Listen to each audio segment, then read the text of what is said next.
All right, so how did I lose the weight? A lot of you guys are asking that question, and I'm going to answer it on this March 1st, 2012 video.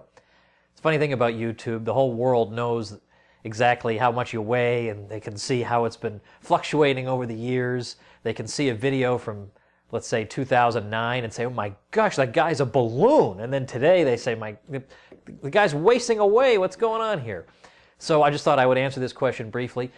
It's gone in two stages. The first stage was probably late 2009. It was simply portion control, which is not the best way to do it, by the way. I'm going to give you a more fun way. It's the second way. But, you know, I've always been of small build. I'm only 5'6". I'm a short guy. And so growing up, I kind of took, I know this sounds unbelievably childish, the fact that I had a big appetite and I could eat that whole large pizza as a kind of a reflection of my own masculinity. That hey, you know, I may be a scrawny little kid, but hey, I can eat a horse. And then later, it just suddenly occurred to me, well, you know, you could just not do that. You just stop eating when you're not hungry anymore. And I found that I did lose some weight doing that. But more recently, the second phase and the more sustainable and frankly enjoyable phase of the weight loss has occurred simply because my family has adopted more or less the primal blueprint. Now, what's that? Well, it's not just diet, and it's not primarily about weight loss, although that is a nice side effect. It's about your overall health. And I'm not going to do it justice, and I'll tell you right now that pretty much I've only followed the dietary parts of it. I haven't had time to integrate anything else into my life, and yet I've still had great results.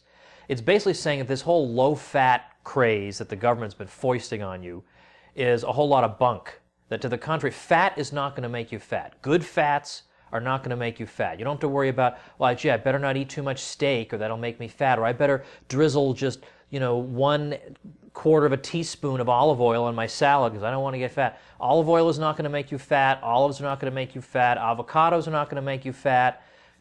Eating bacon and even the fatty parts, that's not going to make you fat.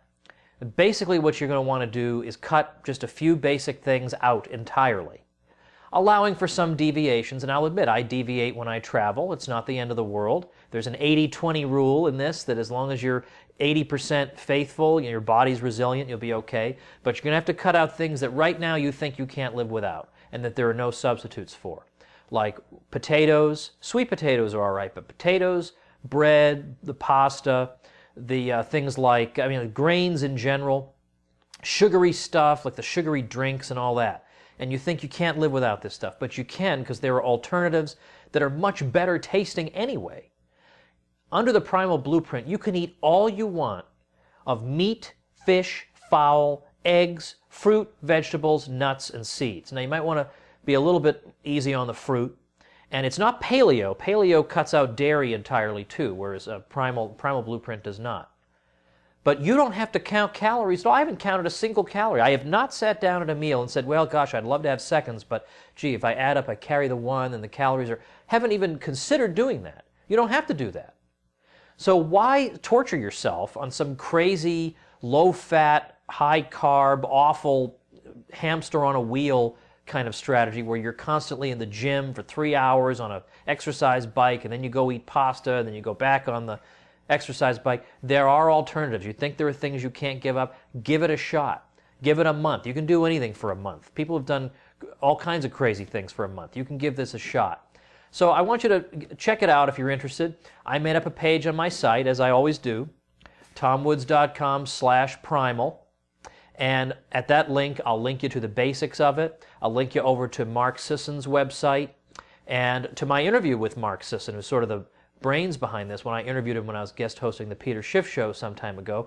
And I'll also link you to my wife's blog, where she's been chronicling our experience as a family as we've adapted to the Primal Blueprint. And if you're already an expert at this, I especially urge you to head over to tomwoods.com/primal and click on my wife's blog and help us come up with suggestions and figure out how to fill in some of the gaps and some of the loose ends and so on. So that's the secret, everybody. You can eat as much as you want. You don't have to worry about a thing. Just cut out the bad stuff that the government tells you should eat 6 to 11 servings a day of, and you'll be in great shape. This is March 1st, 2012. Tonight I will be at the Ron Paul Meetup in Kansas City. March 31st I'll be in Philadelphia. April 4th I'll be in Des Moines. Iowa. April 21st, I'll be in Indianapolis, Indiana, and there'll be more events being added all the time, so check out my site, tomwoods.com, for information about those and other events. Thanks for listening. See you next time.